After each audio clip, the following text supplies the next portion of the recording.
I should have known the night would go wrong the moment I walked into that restaurant. Everything felt too polished, too loud, too full of eyes that didn't belong to me. My family had insisted on this dinner, calling it a simple get-together. But from the moment I sat down, I felt like an outsider waiting to be judged. Still, I tried to smile, tried to pretend nothing was off, even when my brother kept watching me with that smirk he saved for moments he wanted me small. It happened right after the appetizers arrived. I reached into my purse for my wallet, and before I could even unzip it, he leaned back dramatically and said, loud enough for nearby tables to hear, "You didn't lose your wallet again, did you?" The whole table went silent. My aunt glanced up, my mother stiffened, and a couple at the next table actually turned their heads. I felt heat crawl up my neck. I told him I had it when I walked in, but he just shrugged like he'd predicted this, like he was doing everyone a favor by exposing my supposed irresponsibility. I checked my purse, my coat pocket, the space beside my chair. Nothing. And the more I searched, the more flustered I became. His sighs grew heavier, exaggerated, like he was disappointed but unsurprised. "This is exactly why we can't rely on you," he muttered, and even though he said it under his breath, I knew he wanted the whole table to sense it. But something felt wrong. I knew I had my wallet when I entered. I remembered handing it to the hostess for ID verification. I remembered putting it back. So why was he acting as if he already knew it was missing? Before I could challenge him, the manager approached the table quietly and asked if he could speak with me for a moment. His voice was low, almost uneasy. When I followed him a few steps away from my family, he leaned in slightly and said, "I think you should see what we found, because something about it doesn't look right." The manager waited until we were far enough from the dining room that no one could overhear us. His voice was low, hesitant, as if he was afraid of being caught in the middle of something that wasn't his business. He slipped a small printed photo from his pocket and placed it in my hand. At first, all I saw were the grainy shadows of a hallway.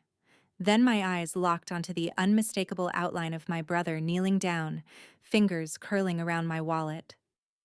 The timestamp showed it had been taken only 20 minutes earlier. My stomach dropped so sharply I had to steady myself against the wall. "I believe this belongs to you," the manager murmured, almost apologetic. I thought it was odd, given what he said at the table. "I just didn't want you to be blamed for something that wasn't your fault." His kindness stung more than the accusation ever did. I thanked him and walked back toward the dining room with the photo burning in my hand, like a secret I hadn't agreed to keep. My heart thudded unevenly as I approached the table, where the conversation had already shifted to something light and forgettable, as if humiliating me had been just a passing inconvenience. My brother glanced up lazily, as though my absence hadn't mattered at all. "I need to talk to you," I said, keeping my voice steady. I slid into my chair and placed the photo between us. He stared at it for barely a second before exhaling a soft, derisive laugh. "Oh my God. Seriously?" he said, shaking his head. "This is from last month. Remember when you dropped it outside the car? You're always doing this. Why are you trying to twist things tonight?" I knew I hadn't dropped anything last month. I knew that hallway was right here, in this restaurant. But when I looked around the table, I saw the familiar cycle unfold. My aunt's raised brow, my mother's tight smile, the silent request that I not make a scene. My brother leaned back, performing an exasperation so polished it might as well have been rehearsed. "You really need to stop being so dramatic," he added quietly, just loud enough for the others to hear. I felt the walls closing in, the heat rising behind my eyes, the humiliation doubling back on itself. With the photo clenched in my hand, I stood, tossed my napkin on the table, and walked out. Because if I stayed another minute, I wasn't sure what part of me would break first. Back home, the silence felt heavier than the restaurant's noise ever did. I slipped off my shoes and stood in the middle of the living room, trying to replay the night in my head as though it were footage I could scrub through. Every detail that had felt small or forgettable now pulsed with a new, unsettling clarity. The bump he gave me near the entrance, too forceful for an accident, but brushed off with that quick, charming apology he'd mastered since childhood. The way he insisted on switching seats so he could sit beside me, claiming he wanted to catch up, though he barely spoke to me all night. And that smirk, faint and sharp, when I first realized my wallet was gone, as if he'd been waiting for that moment, anticipating the familiar panic he knew would wash over me. My chest tightened as old memories surfaced, uninvited. Him hiding my homework and watching me cry until Mom scolded me for being irresponsible. Him convincing our cousins I'd broken the vase he'd knocked over, then standing beside me with a sympathetic hand on my shoulder as I took the blame. Him whispering things that made me doubt my own version of events, then smiling when I finally caved and apologized for things I hadn't done. I'd spent years trying to believe we'd both grown out of that dynamic, that adulthood had softened the sharp edges of his cruelty. But tonight had peeled back something rotten, something familiar. I sat on the edge of my bed, my pulse thudding in my throat. If he'd taken my wallet on purpose, there had to be a reason. Maybe it wasn't about embarrassing me. Maybe the humiliation was just a side effect of something bigger. My fingers trembled slightly as I opened my banking app, trying to tell myself this was just paranoia, that I was spiraling because of an old pattern I thought I'd escaped. The loading screen felt endless, like it was hesitating on purpose. Then the numbers appeared.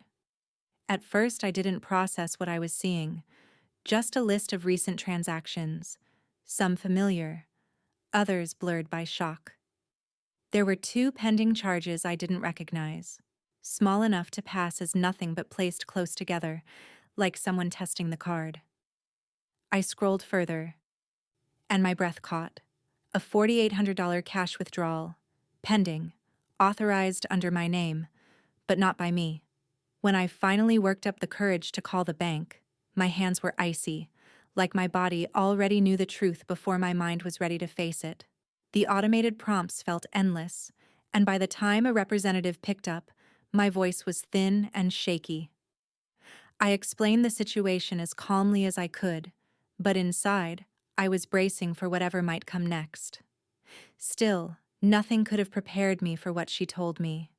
She walked me through each suspicious transaction, her tone careful, almost too gentle. Then she hesitated before mentioning the transfers, recurring ones, not just from tonight, not just recent. Multiple transfers over the last few months, all sent to an account registered under a name that sank into me like a stone, my brother's middle name. A name he never used publicly, a name he'd always kept tucked away, almost like a signature for the things he didn't want traced back to him. I felt something inside me tilt, like the floor shifted an inch beneath my feet. I asked her to repeat it, hoping I'd misheard. She didn't. She added that all withdrawals and transfers were approved using my physical debit card, meaning whoever did this hadn't hacked anything. They'd held my card, had access to it, enough access to use it repeatedly. My brother hadn't just snatched my wallet tonight. He'd been doing this, quietly, systematically, for months. For a moment, I couldn't breathe. I sat there gripping the edge of the mattress, staring at nothing. All the confusion from earlier, the gaslighting, the humiliation, the rehearsed accusation, twisted into something sharp. Betrayal. Thick and undeniable. Why? Why would he do this? And how long had he been walking around with that smug calmness, knowing he was draining me right under my nose? A cold fear crept up my spine. If he'd been accessing my finances for months, what else had he touched? What else had he planned? Had tonight's accusation been a cover, a distraction, or just another way to make me doubt myself enough not to ask questions? I ended the call with a promise that the bank would investigate, but the word felt flimsy. I already knew this trail didn't start tonight. It started long before. The next morning, I woke with the kind of restless urgency that makes sleep feel pointless. I barely tasted my coffee, barely remembered driving to the bank. All I knew was that I needed answers that a phone call couldn't give. When I walked through the glass doors, the teller at the front desk greeted me with a bright, familiar warmth. Too familiar. She tilted her head and said she hoped I was feeling better after last week. My stomach dropped. I asked her what she meant, and her smile dimmed with confusion, like she thought I was joking. She reminded me, casually, almost cheerfully, that I'd come in to raise my spending limit. My throat tightened. I told her that wasn't me. Her eyebrows lifted, and she tried to piece together the memory, describing a person who looked just like me but taller, broader, with a straighter jawline. Every detail tightened into the shape of my brother. The teller's voice softened when she realized something was wrong, and she called the branch manager who escorted me into his office. He listened as I explained everything: my missing wallet, the transfers, the withdrawal I didn't make, the teller's recollection. His expression shifted from polite concern to something heavier. When I asked if there was security footage, he nodded and said they could pull it, but it would take up to 24 hours. He apologized, though none of this was his fault. I thanked him anyway, because manners were the only thing keeping me from unraveling right there in his office. As I walked back to my car, my thoughts swarmed like angry bees. How long had he been doing this? Had he stood beside me at family events while knowing exactly how much he'd taken? And why? Was it money he needed or control he enjoyed? The questions pressed against my ribs, making it hard to breathe. 24 hours suddenly felt like an eternity. Back at home, I couldn't sit still. The walls felt like they were closing in, the air thick with questions that demanded answers. My eyes fell on my brother's old desk. He had stayed with me years ago, temporarily, as he always said, though those months felt endless in hindsight. Something tugged at me, a hunch I couldn't ignore. I opened the top drawer, half expecting nothing, and froze. Inside was a neat folder I hadn't noticed before. My fingers trembled as I pulled it out. Inside were credit card offers, all addressed to me, some with my name printed in bold, others pre-approved and seemingly untouched. Beneath them lay a photocopy of my driver's license. My chest tightened as the familiarity hit me. This was mine, my legal identity, used in ways I hadn't agreed to. Then I saw a crumpled practice sheet, signatures traced and retraced over and over, each line resembling my own handwriting. My stomach churned. It wasn't random. This wasn't opportunistic. Every detail pointed to planning, patience, premeditation. He had been setting this up for months, maybe years, waiting for the perfect moment to manipulate and profit from my trust. A nauseating sense of betrayal settled in, heavier than the earlier humiliation, sharper than the stolen money. I flipped through the papers one last time, heart hammering, and froze on a letter tucked at the bottom. My name glared back at me in official typeface, a debt collector, pursuing me, not him. Every line confirmed the nightmare I had feared. My hand shook so violently I nearly dropped it. The folder felt suddenly heavier, as if it held the weight of every deceit he had woven around me. I realized in that moment that I had stumbled into a long game I hadn't even known I was playing. My hands were still trembling when I dialed the number on the debt collector's letter. Each ring made my chest tighten, and by the time someone answered, my voice was barely steady. I explained that I had no knowledge of the accounts in question, that the debts weren't mine, and that I wanted answers immediately. The woman on the other end typed furiously, her tone polite but clipped, as though she'd heard variations of this story hundreds of times before. Then she stopped, inhaled, and said, "Ma'am, your social security number has been used to open multiple lines of credit over the past year. Several of these accounts were flagged recently because of erratic spending patterns." I felt like the room had tilted sideways, like the floor had disappeared beneath me. Months of confusion, humiliation, and disbelief now collided into a crushing weight. My voice caught as I asked who had authorized these accounts. She hesitated for a moment before revealing the detail that broke me completely. "The person using your identity claimed to be your authorized family representative." The words echoed in my head, slower with each repetition. Family, representative. My brother's name hovered in my mind, the calm, practiced cruelty behind each smile he'd ever given me now crystal clear. I felt hot tears prick at my eyes, then spill down my cheeks as the full reality hit me. He hadn't just embarrassed me, he had stolen my identity, invaded my life, manipulated my finances, and done it all under the guise of being family. I sank into a chair, cradling the phone like it was both a lifeline and a curse. My body shook with anger, fear, and exhaustion. The tears blurred the room, but through them I saw every manipulation, every staged moment from earlier nights, every little nudge and smirk, now reframed as calculated moves in a game I had never agreed to play. The betrayal was suffocating, but in that raw, shattering moment, I knew I had reached a breaking point. Something had to change, and it had to start with confronting him. Sitting on the edge of my bed, I let the folder fall beside me and closed my eyes. At first, all I felt was anger, betrayal, the raw sting of humiliation layered on months of financial violation. But then, piece by piece, the patterns began to form.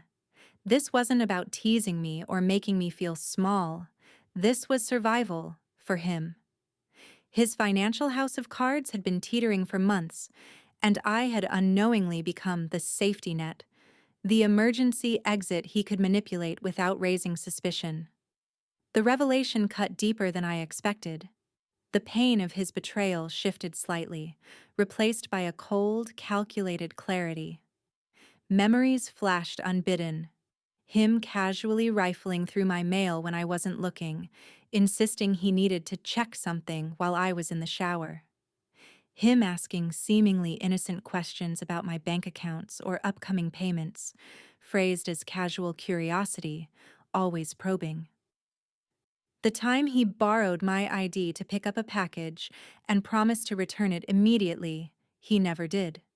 Each moment, small in isolation, now revealed itself as pieces of a long, deliberate strategy. I thought about the restaurant, the public accusation, the smug satisfaction in his eyes. All of it had been carefully choreographed to distract, to humiliate, to buy him time while he siphoned resources I had worked for. And yet, amidst the shock and anger, I felt something new: understanding. I understood the mechanics of his deceit, the triggers he relied on, the assumptions he banked on, that I would forgive, ignore, or doubt myself. By the time I opened my eyes, the fear that had weighed me down for hours began to dissipate, replaced by a sharp, focused clarity. I wasn't helpless. I wasn't imagining things. I wasn't the one who had orchestrated this, and for the first time in weeks, I felt the stirrings of control, the knowledge that I could see the full picture and, when the time was right, act. I thought telling my parents the truth would bring relief, maybe even support. I pictured them finally seeing the betrayal I'd endured, validating the fear and humiliation that had shadowed me for weeks. But the moment I sat them down, the conversation twisted into something I hadn't anticipated. My mother's lips pressed into a thin line, her eyes cold and calculating, while my father shook his head slowly, like he was disappointed not in my brother, but in me. "Are you sure you're not exaggerating?" my mother asked, her voice calm but sharp. It sounds like you're trying to ruin his life. He's your brother. You shouldn't jump to accusations just because you're upset. I opened my mouth to protest, but my father cut in, his tone quiet but firm. Sometimes I wonder if this isn't about the money or the accounts. Maybe it's jealousy. You've always resented him, haven't you? Each word felt like a punch to the gut. I had expected disbelief, maybe denial, but not this active siding with him, this subtle shifting of blame onto me. Their reactions made the room feel smaller, colder. I realized, with a sinking clarity, that I was alone. My brother had manipulated the narrative so completely that even my parents, my supposed protectors, were unwilling or unable to see the truth. Favoritism, old patterns, long-held assumptions, they all converged to isolate me further. I felt the familiar sting of emotional abandonment, the same loneliness I had felt as a child when he'd stolen credit for my successes or gaslit me over minor mistakes. I left the conversation without another word, walking back to my apartment in silence, my mind spinning. Then my phone buzzed. It was the bank. The message was short but electrifying. Security footage was ready for review. My hands shook as I opened the attachment. The first frame appeared and I froze, knowing this was the moment that could finally confirm everything I suspected. My finger hovered over the play button, and for a long second I hesitated, heart hammering. Then I pressed it. The video started with a familiar scene, the bank entrance. But the figure stepping through the doors made my stomach drop. It was him, my brother. My stolen ID tucked in his hand like a prop he had rehearsed for months. He smiled at the teller, joked casually, and carried himself with the ease of someone who belonged there. Every movement, every gesture screamed confidence, entitlement, and deceit. I leaned closer to the screen, unable to tear my eyes away. Each second confirmed what I had feared. This wasn't a one-time mistake or a desperate gamble. This was a calculated performance. The footage followed him to the counter. He handed over my ID, chatted effortlessly with the staff, and signed forms that bore my name. My heart pounded as I watched him authorize withdrawals, each transaction echoing the numbers I had seen pending in my account. He asked questions about account balances, phone numbers, and credit limits as if he had every right to know, and the tellers answered politely, unaware, or perhaps unconcerned, about the fraud unfolding before them. Then, the part that made my hands tremble. He had changed the phone number on my account. He'd created a barrier, an additional layer of control over my life, separating me from alerts and notifications that could have stopped him sooner. Everything I had lost, every manipulated transaction, was documented in front of my eyes. And yet, in that moment of shock and anger, something shifted inside me. This footage was more than proof. It was a weapon. For the first time, I could see the full extent of his audacity, and I could plan a response that wasn't built on suspicion or emotion. The tables had turned. He had operated in shadows for too long, and now I held the undeniable evidence of every lie, every theft, every calculated step he had taken. For the first time in weeks, I felt the stirrings of control.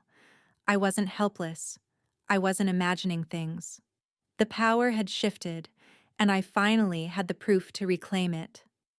I arrived at my parents' house earlier than expected, heart thudding with a mixture of fear and resolve. The meeting my brother had called was supposed to put me on the defensive, to humiliate me again in front of the family for being irresponsible with money. I could almost hear his rehearsed lines in my head, see the smug curve of his lips, the way he would lean back in his chair expecting everyone to nod along with him. But this time, I refused to be caught off guard. I set my laptop on the dining table, quietly arranging it so the screen faced him and anyone else who might enter. My hands trembled slightly, but the determination inside me steadied my nerves. I opened the file and paused it on the first frame, the security footage of him walking into the bank with my ID, smiling like he owned the place. The room was silent, my parents still unaware I had arrived early. I took a deep breath and sat back, waiting, letting the tension build like a storm about to break. When he finally walked in, confidence radiating off him like armor, I didn't flinch. His smug glance swept over the table, landing on me with the expectation of fear, of submission. But I met it with calm. My voice, quiet but firm, cut through the air. "Before you speak, watch this." His eyes narrowed slightly, a flicker of curiosity mixed with uncertainty crossing his face. For the first time, I saw the faintest hint of unease creep in. A crack in the mask he had worn for years. My chest tightened with anticipation, knowing that every second of that footage would unravel the story he had tried so hard to control. The balance of power had shifted, and now, finally, the truth was mine to reveal. The footage played, frame by frame, and I watched my family's expressions shift from polite curiosity to disbelief to stunned silence. My brother's confident posture stiffened as the images of him handling my ID, signing documents, and withdrawing cash unfolded before everyone. He opened his mouth to speak, but no words came out at first, just the sharp intake of air of someone caught unprepared. The smug mask he had worn for years began to crumble, and I felt a cold satisfaction tightening in my chest. I I can explain," he stammered, voice trembling despite his efforts to sound calm. He tried to charm, to redirect, but each attempt fell flat as the footage confirmed everything. Tears welled in his eyes, a mix of panic and shame, and finally, the truth slipped out. He had been drowning in gambling debt, reckless and desperate, and he had used my identity to keep himself afloat. Every withdrawal, every credit line, every lie he spun had been a lifeline he stole from me. My parents' faces transformed, shock replaced by anger.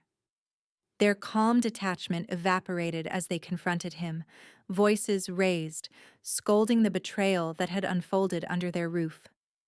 The neighbors, alerted by the rising shouting, pressed close, ears straining, and relatives from the street stopped by, drawn by the commotion. My brother's humiliation was no longer private. It was public, undeniable, and complete. I sat quietly, letting it happen, feeling a wave of vindication. The power had shifted entirely. The man who had tried to control, manipulate, and belittle me for years now crumbled under the weight of his own deceit. In that room, amidst the anger, tears, and gathering crowd, justice had been delivered. Not quietly, not subtly, but with the full force of exposure and truth. The days after the confrontation blurred into a whirlwind of phone calls, emails, and official forms. My brother was summoned to confess to the authorities, forced to explain every unauthorized withdrawal, every forged signature, every transaction made in my name. Hearing his admissions, seeing the consequences he faced, was oddly satisfying, like a weight lifting off my chest. I immediately froze my accounts, updated passwords, and sought legal protection to ensure nothing like this could happen again. Every small action, every precaution, felt like reclaiming pieces of myself that had been stolen without my consent. My parents approached me more than once, attempting to repair the fractured trust, their words heavy with regret and awkward apologies. I listened politely, but I kept my distance, aware that love alone couldn't undo years of manipulation or protect me from future betrayal. I realized that self-preservation wasn't cold or selfish, it was necessary. Protecting myself emotionally and financially had become my responsibility, and no one else could shoulder it for me. In quiet moments, I allowed myself to feel the subtle pride that had been absent during the humiliation at the restaurant. The nervousness, the shame, the fear, They were replaced by clarity and control. I had been underestimated, betrayed, and targeted, yet I had emerged stronger, smarter, and more aware of my own worth. For the first time in a long while, I felt empowered not through revenge alone, but through the steady, deliberate reclamation of my life. The humiliation that once crushed me had transformed into a quiet, earned triumph. I returned to that restaurant weeks later, walking through the same doors that had once felt suffocating, almost hostile. The hum of chatter and clinking silverware no longer made my chest tighten.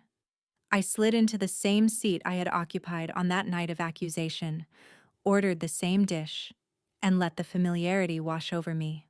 This time, there was no panic, no shame, no trembling hands. I placed my new wallet on the table, its leather smooth and unassuming, a quiet symbol of control I had reclaimed.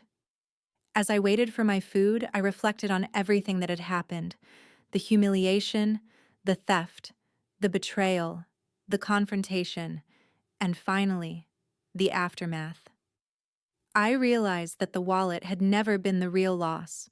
It was the illusion of trust, the belief that family would protect and honor me without question. That trust had been shattered, leaving space for clarity, strength, and self-awareness. I held the wallet in my hands, feeling the weight of lessons learned. I whispered to myself, softly, with both sorrow and pride, I didn't lose my wallet. I lost my illusions about who my brother was, and that night, I found myself instead. The words settled like calm water, bittersweet, yes, but empowering. I smiled quietly, savoring the full closure of a chapter that had once threatened to define me by someone else's deceit, now ending on my own terms.